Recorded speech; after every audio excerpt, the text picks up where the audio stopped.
new project, and I've got something really quite unique in today. So without further ado, let me introduce you to this guitar. What do you think to that? Custom Telecaster. This is actually, it was stripped, the body, it was stripped. This is wallpaper underneath, and it was glossed over again, front and back. And it's a Tokai. Don't remember when it was made, whether I was told or not, I can't remember, but looking at the tuners, they look pretty, tuners look pretty vintage, so it could be quite an old one. It's a Tokai Breezysound, so I'll go and read up about that. But it's come in from a guy who found me on, I think he found me on YouTube. And he's not a local guy, and I want to talk about this because I've got quite a lot of customers. They're not based, I mean I'm based out in Kirkby and Ashfield, you all know that. But I've got clients, customers all over the place. I've got them in Halifax, I've got them in Sheffield, Rotherham, Nottingham obviously, Cannock, Birmingham, Shropshire, all over the place.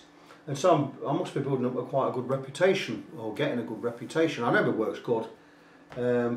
But this guy is from Cambridge. So he's driven up from Cambridge. He's not bought me this guitar, he's bought me 2 guitars. And this guy, I'm not going to mention his name, but this guy is a custom guitar builder. And he builds them from scratch, guitars. Now this is not one he's built, this is one he's collected. And this is like a show guitar. This is one that sits, he doesn't get played much, he says it sits on the wall. He says, but he's looked at the frets and he asked me my opinion. If we could do a fret level or would they need a refret. Now, I've looked over the frets and I says, look, the frets are quite low, so with these deep grooves in them, it's best we do a refret. So we're going to do a refret. Now I've just done a refret on a Fender Mustang, and I'm going to go with the same wire, but more about that in a minute. Getting back to this guitar and the guy who owns this guitar, he builds his own guitars and he can do everything. He says, but he's not mad keen on doing the frets. He'll hammer them in and all that, but the fret leveling stuff, he says it's something that's just a little bit out of his area. So he's going to, in future, all his builds, he's going to bring them to me, and I'm going to do the frets on him. I'm going to fret them for him, and I'm going to do the fret leveling for him. So, absolutely brilliant, really pleased about that. But he's bought me 2 up, and he's bought me this one, which I'm going to do, which I'm going to talk more about in a minute. And he's bought me one of his custom builds, a double cut guitar, which I'm not going to get out now, I'll get it out later, because I'm going to do them one at a time. But like I said, this one's having a complete refret. Now the wire I've decided to go with, I've just done a Mustang, a Fender Mustang in this Syntom stuff. I've never bought it before. And I've got plenty of wire in stock, and I've got plenty of 18% nickel silver wire, which I've now started using. It's so much stronger than the 12 regular fret wires, 12%. And you've got stainless steel, for me is too hard, but the one that sits in between is the 18% nickel silver. And I've got a lot in stock, but my 2.5 wide is too high, it's 1.4. Now this Syntom stuff, 18% nickel silver, really hard, but it's 2.5 wide, which is the width I want to go with, but it's only 1.2 high, which is better, it gives us that low, you know, it's a little bit lower. So we're going to go with it. It is quite expensive for what it is. It's 13.5 quid delivered, but the owner of this guitar says, yeah, go with that. This is what I use in Fenders, 2.5 wide by 1.2 high. So we're going to go with that. Like I say, it's hard fret wire, much longer lasting than the 12% stuff. There's no reason why this shouldn't last 10, 12, 15 years. Even with heavy use, it should last at least 10 years. So that's what we're going to go with. Obviously I'm going to have to remove the nut because I can't do a fret lever or anything with this nut. And one thing to watch out for on this though, like I had with the Fender Mustang, is I don't know if these frets are going sideways or not.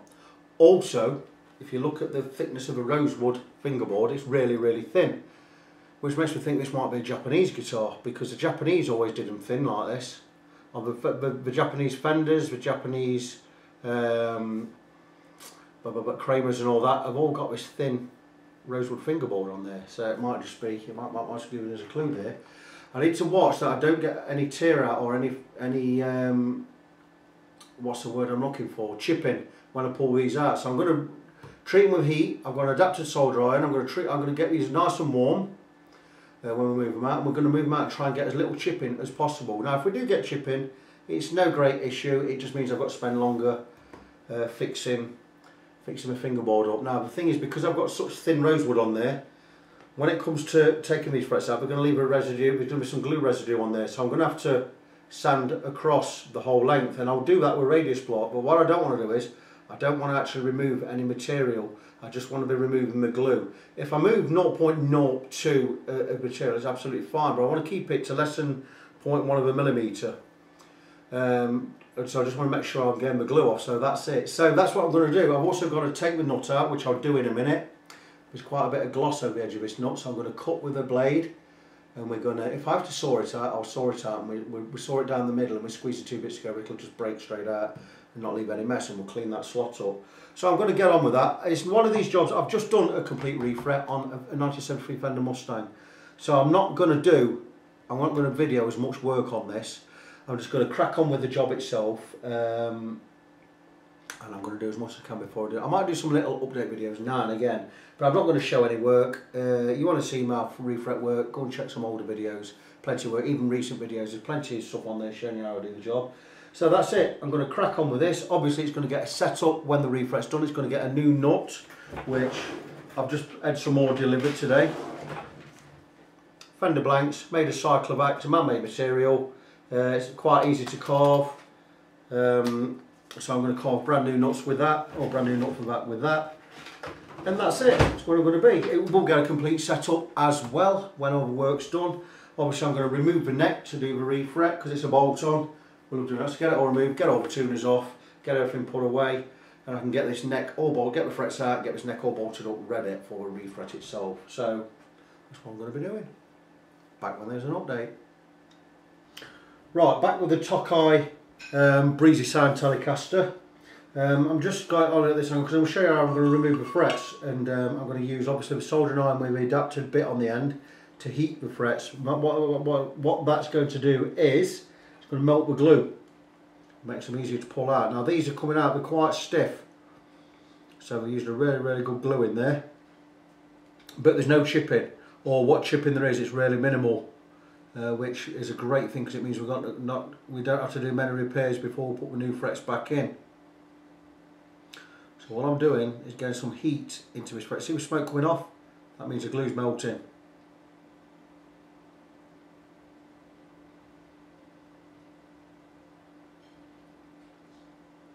Should be enough there, we should be warm enough. Need to make sure we get enough heat in there so we don't get no chipping when we pull them out.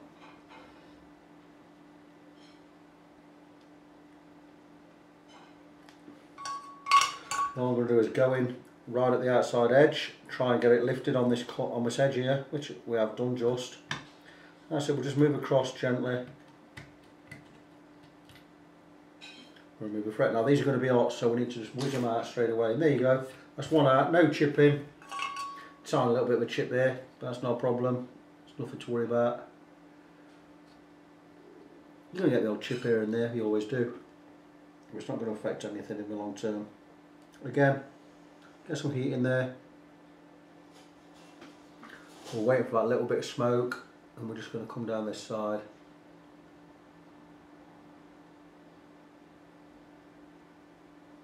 That's just softening the glue.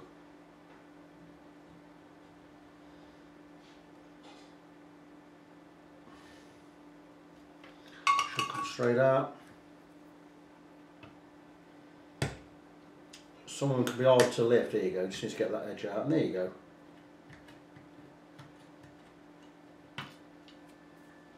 Blah blah blah blah.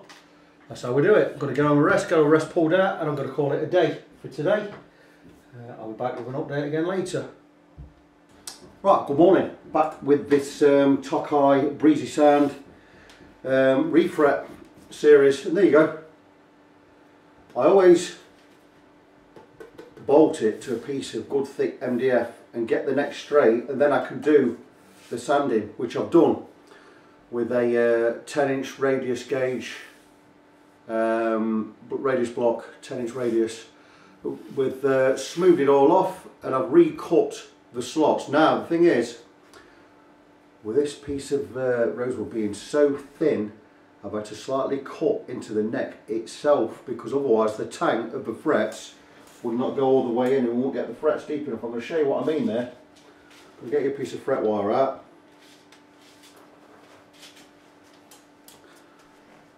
And there you go, and this bit underneath is what we call the tang.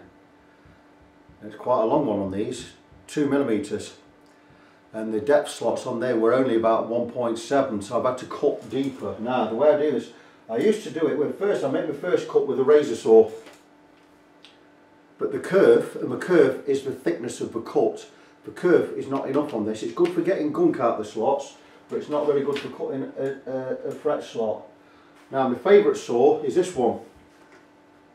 It's a 10-inch guitar saw. That's what it's called. Made in Sheffield, Sheffield steel. The curve on this is 0.22 of an inch, which is, I think it's 0.5, between 0.5, I think it's about 0.6, so sometimes that's a little bit wide.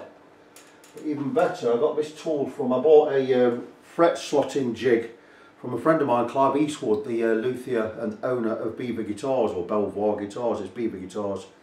And I got this in the kit, and this has got an hacksaw blade in it, and it cuts the slot, but it doesn't cut too deep because it's got this ridge going across. So I've used that, and it makes about a 2mm cut. Now, like I say, the cut has gone ever so slightly into the neck itself, if you see there. And I would like to have avoided that if I could, but it couldn't be done. Now the good thing about it is these new frets are going to be glued in, so the glue is going to seep into these. It's not going to compromise the strength of the neck or anything.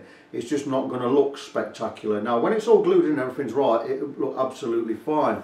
So I've got no worries here. So moving on from that, I want to show that the neck, I had a bit of chipping here and there, but I've got rid of it all. Filled it all in with rosewood dust and glue, and we've sanded the top smooth. We're now ready to do the refret itself. I'm going to remove this from this board. I'm going to get the frets glued in. I'm going to go with, obviously I'm going to use the fret press, which is basically my pillar drill. Now I'm looking to upgrade that soon. I'm going to get rid of the pillar drill for putting frets in. I've got the coils at work and that works fine, but the thing is a pillar drill doesn't give me, it does give me enough pressure, but it's not doing my drill any favours. So what I'm going to do is I'm going to buy an arbor press, and Clive Eastwood out at Beaver Guitars is going to drill the hole in the arbor press for me to insert my coil holder. To show what I'm on about, I'm going to move these out of the way. What I'm on about is this. This gubbins here, the holes are coiled. Now that's the wrong one in there, 7 1/4. I need to put a 10-inch one in there, 10-inch radius. But this, you see, the arbor press won't have a hole to fit this. And what I'm going to do is we're going to fit this in and we're going to put a screw inside or a bolt, and it's going to trap this in place. So when I've got the arbor press, this locks in place on the press, and then dum dum dum dum. You've seen how it works, you know how it works. So that's it. So I'm going to do that. So I'm not buying an arbor press yet because I need to go and talk to Clive and see which one he's got, because he's got one with quite a long throat on it. It means you could possibly even refret a guitar with a set neck. I'm hoping I could do that, but if not, we'll just go with an half-ton one. We'll get that all drilled out and get it sorted. So what I'm going to do today is, like I say, I'm going to remove the neck from a piece of MDF. I'm going to get my pillar drill all set up, and we're going to get ready for refretting. Same as before, I'm going to take my fret wire. I'm going to bend it to a radius, probably bend it to about 12-14 inch radius. So it's actually, if you see the neck there, we're going to bend it more. So when it gets in, we just tap the sides, and then when we press it in, it's going to push outwards. It's going to push from the centre and outwards. It's going to press the centre in, but push that out. It's going to make it bind better with the glue as well. We're going to get a really good contact in there, because we don't want the frets moving. They're not going to move anyway. We're going to be absolutely fine. So like I said, I'm going to crack on with that. I'm not going to film the work, as I keep saying, but I do like to keep coming back with these little updates and explain how things are done, how we get around certain obstacles. Pretty straightforward job, this one for me. It's a neck off job. I've had to cut the slots a little bit, not so much deeper, but I've had to cut a little bit into the neck. But again, not difficult, and it's the way we have to do it. And it's nothing major, it's not going to compromise the strength of the neck or anything. Absolutely fine. Cosmetically, we'll get it all sorted out because we're going to sand the neck anyway once it's all done. So that's it. I'm going to crack on with it this morning, and I'll come back later with another update.